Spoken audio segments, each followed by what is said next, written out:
결국 모든 거는 살기 위한 거예요. 그러니까 성경을 왜 읽어요? 살려고. 말씀대로 살려고 읽어. 성경 필사하는 분도 요즘 한 몇 년 전에 유행해가지고 성경 필사 뭐 하는데. 왜요? 손 근육 운동하는 건가? 아니 그냥 다 그냥 온전히 예. 살려고. 네. 그냥 답이 간단해요. 교회에서 예배 왜 드려요? 살려고요. 살려고. 그 찬양 왜 해요? 살려고. 살려고. 예, 그렇게 답하시면 돼요. 그러니까 살려고 하는 게 모든 저 신학 왜 할까요? 살려고. 살려고. 예. 근데 신학하는 사람들도요. 하다 보면 신학에 빠져가지고 살려고 잃어버려요. 예. 신학 왜 근데 신학이 필요하냐면 살 때 생각이 영향을 주거든요. 그죠? 어떻게 생각하는지가 길게 영향을 줘요. 각도기의 1도만 달라져도 시간이 지나면 멀어지잖아요. 표는 살려고 해요. 우리 목사님 저 너무 존경하는 이유가 뭐예요? 이런 다른 모든 수단들 제외하고 핵심이 온전하시니까. 목사님의 모든 방향 뭐에 맞춰졌냐면 살려고. 그래서 옆에 있는 사람이 보고 배우는 거죠. 사실 저는 대학 캠퍼스에서 사역을 굉장히 오랜 기간 했던 기억이 있어서 컨텍스트에 맞지 않게 막 이렇게 막 하는가라는 생각을 그렇게 한 거예요. 오늘 룻기인데요. 자, 오늘 우리가 읽은 이 룻기는 구약성서 사사기 바로 다음에 나오는 책이죠.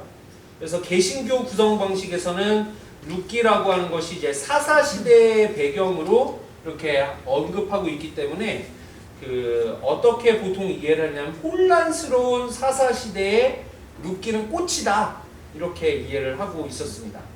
그러고 다윗의 고조 할머니고 예수의 선조로 역사성을 강조하기 위해서 그 위치를 거기다 잡아놓은 것도 있어요.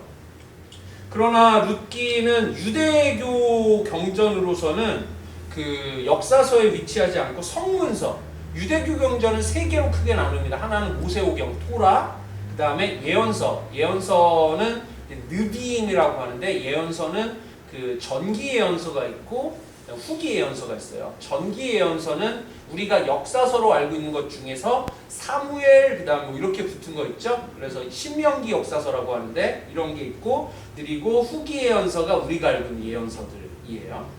그 다음에 그리고 난 성문서는 시편, 잠언 이런 아가 이런 것들. 근데 그 중에서 성문서가 여러 개 문서가 있는데 그 중에서 5개의 책은 그 절기 때에 읽혔던 책들이 있습니다. 그것을 5 두루마리 메길로트라고 합니다. 그 중에 제일 첫 번째 있는 책이 뭘까요? 네, 룻이에요. 그래서 물어봤겠죠. 그 딱 눈치를 채셨어. 그 5 메길로트의 첫 번째 책이 룻이에요. 근데 그 바로 앞에 뭐가 있냐면 잠언이 있어요. 잠언 다음에 룻이죠. 근데 왜 잠언 다음에 룻을 그 유대인들을 위치시켰을까요? 잠언 마지막 부에 보면 현숙한 여인에 대한 이야기가 나오죠. 그리고 나서 룻기가 딱 나오면은 현숙한 여인이 누구야? 룻 이렇게 나오기 때문에 유대인들은 그 뒤에다 위치시켰어요.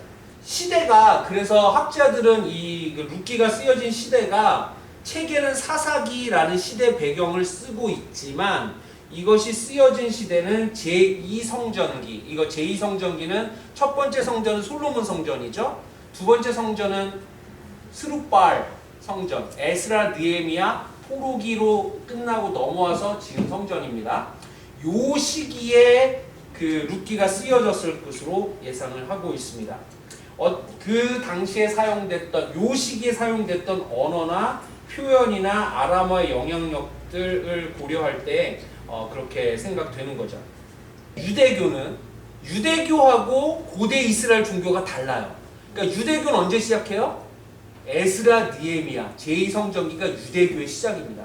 그 이전은요, 유대교라고 안 하고 고대 이스라엘 종교라고 이야기를 합니다. 그래서 그 이전은 유대교가 아니에요. 그래서 에스라, 느헤미야 때 생긴 것이 유대교입니다. 근데 유대교는 핵심적으로 그 혼혈이나 이런 것을 반대했어요. 왜냐하면은 다른 나라의 그 아시리아의 BC 721년에 북이스라엘이 아수르에게 먹혔죠. 그 다음에 그 587년 BC 587년 586년에 바빌론에게 남유다가 이제 정복을 당하게 됩니다. 그랬을 때 아시리아에게 먹혔던 북이스라엘은 아시리아는 어떤 정책을 썼어요? 혼혈 정책을 썼어요. 막 섞어냈어요. 반면에 남유다 바빌론은 어떤 정책을 썼어요? 여기에 엘리트들, 지도자들을 다 바빌론으로 데리고 갔어요. 그래서 이거 세계사 시간에 배우신 분 알게 바빌론 유수라 그래요. 다 끌고 갔어요. 이때 끌려간 사람들이 바빌론에서 몇십 년 살 때 요때 이 성서나 뭐 이런 게 다 불태워졌잖아요. 이때 다시 쓴 거죠. 이 학자들이 여기 에스겔도 있고 이렇습니다. 근데 이제 이 사람들이 에스라 느헤미야 때 다시 돌아오죠. 요런 이제 이스라엘 역사 간략하게 말하면 이런데 그때 이렇게 다시 돌아왔을 때 이 사람들은 뭘 추구했냐면은 순혈. 왜요? 위쪽 북이스라엘은 다 피가 섞여 버렸으니까 순혈을 추구했어요. 그래서 여기서 뭐라고? 이방 혼인 금지. 이방 여인들하고는 결혼하면 안 돼. 그럼 우리 백성에서 끊어쳐. 이게 유대교의 핵심이었어요. 근데 오늘 룻기는 어때요? 룻 자체가 이방 여인이에요. 룻기나 요나서 같은 경우는 이 주류 유대교에 대해서 그 안티테제, 그러니까 주류 유대교에 대해서 그 대체적인 목소리를 내는 책으로 이렇게 이해를 합니다. 룻기를 보면은 하나님의 언약이 이방 여인에게 흘러가며 동시에 그 이방 여인에 의해서 하나님의 백성이 은혜를 입는 이야기로 에스라 느헤미야에 의해서 형성되는 주류 유대교에 저항하는 이야기로 읽을 수 있습니다. 그래서 룻기 결말부를 통해 오늘 이제 영성이라고 하는 부분에 세 번째 이야기로 들어가는데 첫 번째는 뭐였죠? 우리 몸이 하나님의 행동을 담아내는 것이 영성이다. 몸이 영성이다. 다시 말하면은 눈에 보이지 않는 막 기도를 뭐 이렇게 이게 기도하고 막 이렇게 날라다니고 막 쉰소리 나고 이런 영성이 아니라 우리 몸이 삶에서 하나님의 행동을 담아내는 것이 영성이다. 지난 시간에는 무슨 영성에 대한 무슨 이야기했죠? 보이지 않는 하나님, 한 분의 하나님을 나타내는 유일한 방법은 각자의 색깔, 내가 누구인지를 이 땅 가운데 비춰내는 것이다. 그래서 영성은 다양성이다. 나로서는 대체 불가능성이다. 라는 말씀을 드렸습니다. 오늘의 방식은 그럼 그게 어떤 식으로 구체적으로 이 영성이 드러날 것인가 이거예요. 자, 그래서 룻기를 통해서 그걸 보려고 하는 것입니다. 룻기 이야기를 간략하게 요약하면은 유대 베들레헴이 살기 어려워지니까 나오미라는 여인이 엘리멜렉 남편과 그 땅을 떠나서 요단 동편으로 가게 되죠. 아들이 있었어요. 말론하고 기럨인데 말론, 기럨 뜻이 뭐예요? 허약하다, 병약하다 이런 뜻입니다. 이름을 이렇게 지었을까요?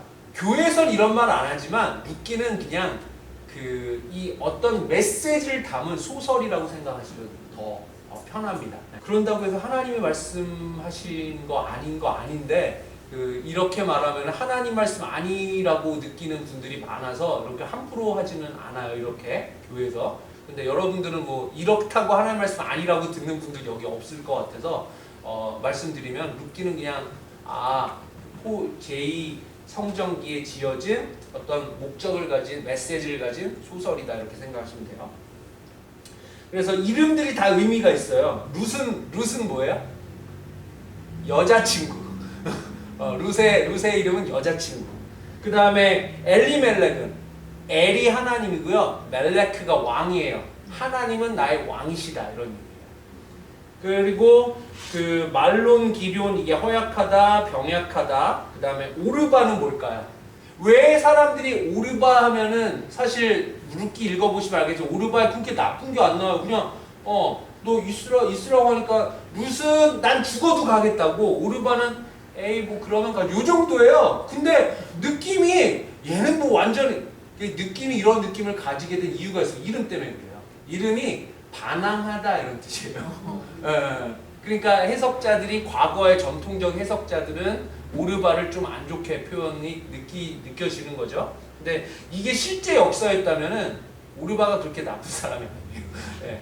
이름들이 다 그렇습니다. 그래서 이제 갔는데 어떻게 됐어요?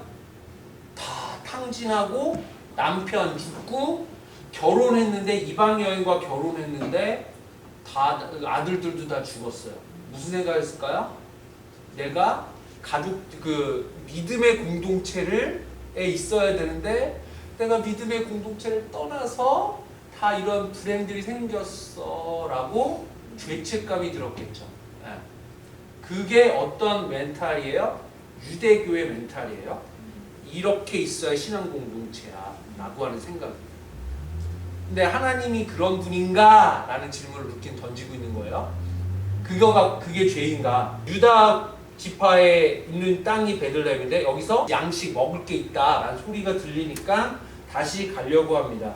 가봤자 오르바 롯을 보호할 수가 없고 지켜줄 수가 없기 때문에 너희들은 그냥 여기 남아라. 여기 너네 민족이니까. 그래서 나만 가겠다. 그랬더니 말씀드렸죠. 롯은 나는 어머니의 땅으로 어머니의 백성과 함께 어머니의 하나님을 섬기겠습니다 하고 따라가죠. 네. 그리고 베들레헴에서 나오미와 먹고 살기 위해서 룻이 뭘 시작합니까? 이삭 줍는 걸 시작해요. 이삭 줍다 보니까 어디로 가요? 네, 모아스의 밭까지 가게 되는데 거기서 모아스가 우연히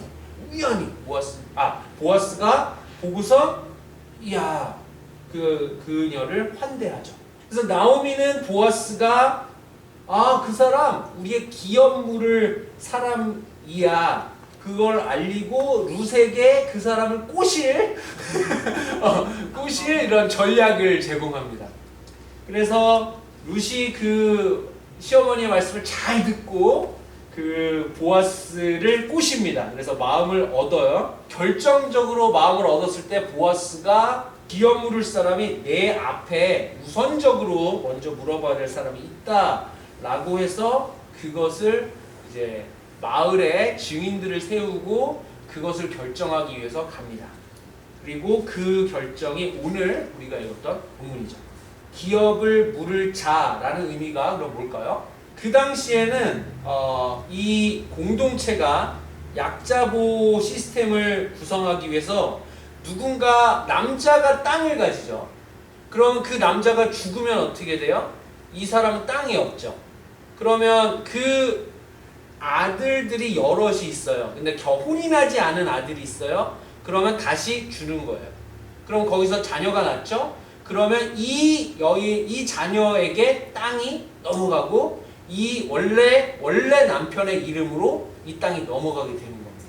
원래대로 하자면 이 룻에게 누가 남편이 또 되어줘야 되냐면 나오미가 자녀를 또 낳아서 남편이 되어야 룻은 뭐가 있는 여인이 돼요? 땅이 있는 여인이 되는 거예요. 그렇지 않으면 땅이 없는 거예요. 그런데 그것을 여기 없을 수도 있으니까 이러한 역할을 해줄 사람을 이렇게 가장 가까운 친족부터 찾겠죠. 요 순서가 기업 물을 자 순서입니다. 그러니까 룻에게 대를 잇게 해서 그 땅이 없지 않고 땅이 있게 해줄 사람.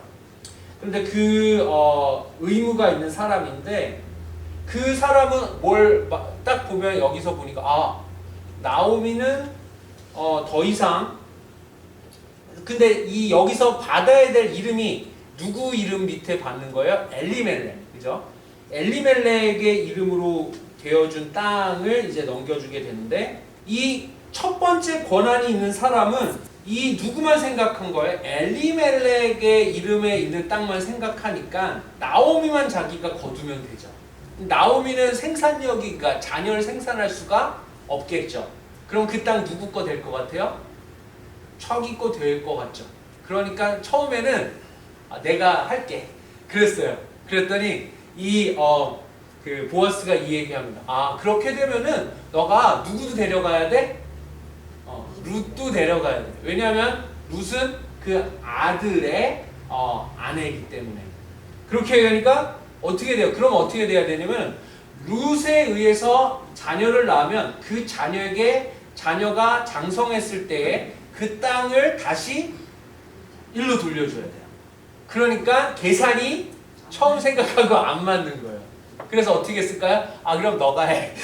이렇게 돼요. 이 너가 해 라는 표현을 오늘 읽었던 대로 신을 벗는 것으로, 왜냐하면 이 당시 부에 신을 벗는다는 것은 권리를 포기하겠다 이런 얘기예요. 그래서 하게 됩니다. 우리가 복음이 이렇게 비슷한 면이 있어요. 우리 복음 자체가 은혜가 있고 부여되는 것이 있고 이런 것들이 있습니다. 근데 이 복음은 이 권리와 함께 뭐가 따라와요? 책임이 같이 따라와요. 복음이 그래요. 예수 하나님의 놀라운 은혜의 역사는 뭐 하라는 거예요? 너가 십자가라고 하는 것을 너의 삶으로 실현하라는 거예요. 무섭죠? 그럼 뭐 하면 좋을까요? 요것만 받으면 좋겠어. 요것만 은혜만 받고 기도한 대로 응답하는 신만 있으면 되겠어. 자판기 누른 대로 나오는 신만 있으면 되겠어. 그분의 부름, 십자가, 에이씨 안 해. 이것만 하면 되겠어. 근데 그런 복음은 없다는 거예요. 그런데 이것만 파는 거죠. 우리는 그런, 제가 뭐 이렇게 얘기한다고 비판하는 게 아니라 우리가 그렇다는, 우리는 저희가 들어가요. 저희가 그렇다는 거예요. 우리는 은혜는 기쁘고 감사하고 하지만 그 은혜가 부과하는 책임은 피하고 도망가려는 속성이 있습니다. 그래서 하나님의 유익을 얻으려고 하지만 하나님의 마음이 흘러가고 있는 내 옆에 사람은 관심을 두고 싶어 하지 않거나 또는 그 사람과 엮이려고 하지 않을 그런 우리의 모습이 있습니다. 기업을 무르다 라고 나타내는 원어가 고엘입니다. 히브리어의 그 보통 단어들은 세 철자로 보통 되어 있습니다. 단어는 이미지를, 어떤 이미지예요? 급하게 달려가시는 하나님의 통치, 하나님의 어떤 그 행동, 이게 급한 느낌이에요. 요 느낌을 일단 가지시고, 고엘이라고 하는 뜻이에요. 그럼 그게 무슨 뜻을 가지냐? 구속, 값을 지불하고 되사다라는 의미를 가져요. 하나님 뭐가 급하신 거예요? 구속, 우리를 구원하시려는 것이 급하신 거예요. 이게 영어로 redeem이죠. redeem. 그래서 이게 그 기업을 무르는 사람을 영어로 어떻게 번역되면 kinsman, redeemer 이렇게 되어 있습니다. 그래서 이게 첫 번째 뜻이고, 두 번째 의미가요, act as kings. 무슨 뜻일까요? 가족처럼 행동하다. 이 고엘의 의미는 뭐냐면은 내가 그 사람의 가족인 것처럼 행동하다, 이런 의미예요. 고엘의 의미를 총체적으로 이야기하자면 하나님의 한 사람을 회복시키시려는 마음, 그 달려가려는 마음, 그것을 가지고 내가 어떤 한 사람 곁에 있어서 가족처럼 행동하다, 살다, 이런 의미가 고엘입니다. 그런데 이것이 기회를 잃어버린 사람에게 두 번째 기회를 열어주는 그 옆에 있음이죠. 그래서 오늘 등장인물을 보면 무언가를 다 잃은 사람들이에요. 나오미는 누굴 잃었어요? 남편과 자녀들을 잃었고 뭐만 가지고 있어요? 엘리멜렉이라고 하는 죽은 사람의 이름만 가지고 있어요. 반면에 롯은 자신의 땅과 백성을 떠났죠. 남편도 잃었고 가진 것이 없는 여인입니다. 게다가 이방 여인이에요. 보아스는 다 가진 것 같죠. 근데 뭐가 없을까요? 아내도 없지만 잘 읽어보면요, 하나 더 나와요. 시간이 얼마 안 남았어요. 나이가 많다는 얘기예요. 읽어보시면 아시겠지만 보아스는 나이가 많습니다. 그래서 늙었어요. 다 가진 것 같지만 늙은 상태예요. 문맥을 잘 읽어보시면은 룻에게 너가 젊은 사람들도 많은데 나에게 일종의 청혼이잖아요. 청혼을 하느냐라고 하면 은혜를 입었다라고 표현을 해요. 그거 말고도 이제 다른 문맥상 그렇게 유추할 수 있는 근거가 있습니다. 보아스라는 사람이 이런 얘기를 합니다. 너가 가난하고 부유함에 상관없이 나이 어린 자를 선택하지 않았으니 그 얘기는 뭐예요? 보아스가 나이가 어리지 않다는 거죠. 그리고 너가 베푼 헤세드 인애는 처음보다 나중이 더 크다. 다시 말하면 그 룻이 보아스랑 같이 살자고 한 얘기는 충격적일 정도로 보아스가 나이가 많다는 얘기예요. 이거는 유추가 되시죠? 어쨌든 우리가 알고 있는 정보는 이 보아스가 사별했는지 결혼을 안 한 싱글로 살았는지 성경은 아무런 얘기를 하지 않습니다. 예, 역사가 아니니까 자손이 없는 걸 보면 또 싱글로 살았을 수도 있고요. 예, 그거는 여러분의 상상에 맡기겠습니다. 인애, 여기서 인애가 더 크다고 해서 이 헤세드는 그 가난한 자를 보호하는 울타리라는 거예요. 그 무엇인가 잃어버린 사람을 보호하는 울타리예요. 근데 보아스는 이제 기업 물음을 통해서 룻과 나오미의 울타리가 될 수 있는 것이고요. 보아스와 룻 사이의 자녀는 나오미가 양육자가 되어서 그 울타리가 될 것이고요. 그 땅이 상속되겠죠. 이렇게 서로가 서로에게 울타리가 되어주는 일가 친척이 되어주는 과정을 뭐라고 해요? 기업 물은다. 구속, 구원, 그리고 가족으로서 행동하다. 리딤이라고 하는 것이 되는 겁니다.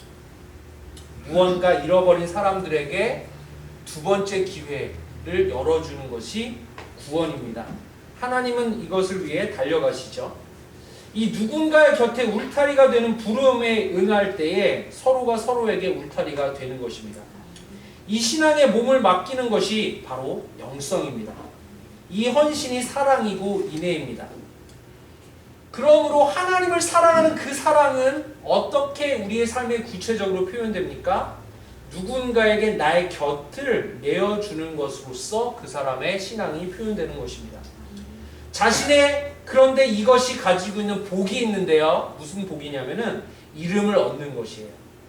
룻기에 재밌는 문학적 장치가 있습니다. Literary device, 문학적 장치가 있어요.